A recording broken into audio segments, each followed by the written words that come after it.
That's even cooler than that. Captain Edward Johnsmith came aboard the Titanic to prepare for the Board of Trade muster at 8. Around 9:30, the first passenger arrived on the boat train from London Waterloo. By late morning, all the passengers and crew were aboard, minus 2 firemen who were delayed in a public house and missed the departure. At noon on April 10th, bang on time and fully expected to be in New York in a few days, the Titanic sounded her whistle and cast off her lines. They were solid brass, weren't they? They were about the only thing that would survive on the seabed.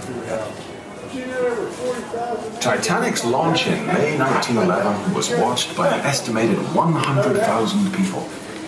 Almost a year of fitting out followed, transforming the massive hull into the sumptuously appointed liner described by the White Star Line as the Queen of the Ocean. By March 1912, Titanic was ready for her maiden voyage. For Belfast, the triumphant culmination of many years' planning and labour. Before she could be handed over, Titanic had to undergo sea trials. On the 2nd of April 1912, she carried out a series of manoeuvres in open water under the watchful eye of Board of Trade Inspector Francis Carruthers. Then, at 8 p.m. that evening, she departed Belfast for Southampton. She was preceded by a considerable weight of expectation. At Southampton, the White Star Line had already constructed the massive deep-water ocean dock, covering almost 16 acres and dredged to a depth of 40 feet. England's premier passenger port was flourishing, with new shops, restaurants and businesses opening to service the growing passenger trade. And job opportunities on board ship and in the docks brought migrants from all over Britain and Ireland. Almost 400 of Titanic's crew lived in Southampton's northern district. A national coal strike had left several ships laid up in dock, and the prospect of a job on Titanic was a welcome relief for crewmen who managed to sign up. On April 5th, Titanic was dressed in her signal flags and pennants as a Good Friday tribute to the people of Southampton who had welcomed her. By April 10th, the ship had been fully provisioned, including 75,000 pounds of fresh meat, 40,000 eggs, 1,000 sweetbreads, and 8,000 cigars. At 7 a.m., Captain Edward Johnsmith came aboard the Titanic to prepare for the Board of Trade muster at 8.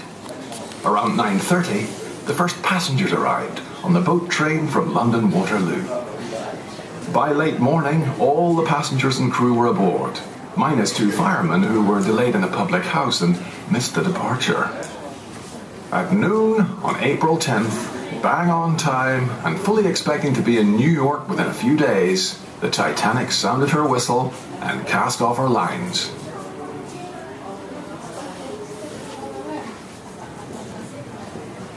Titanic's launch in May 1911 was watched by an estimated 100,000 people. Almost a year of fitting out followed, transforming that massive hull into a sumptuously appointed liner described by the White Star Line as a Queen of the Ocean. By March 1912, for Belfast, the triumphant culmination of the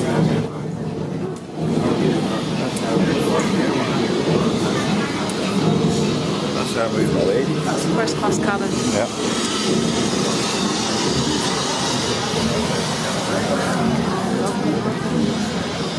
First class.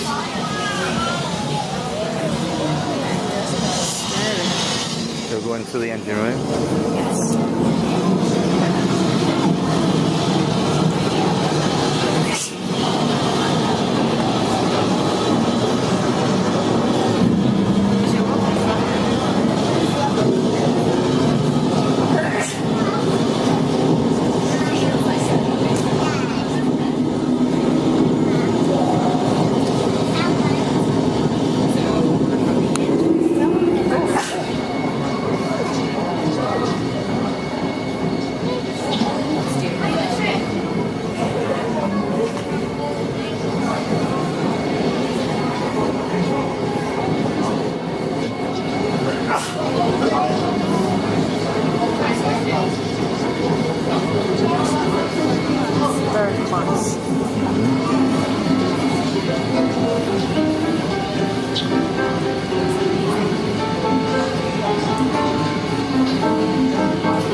Main dome.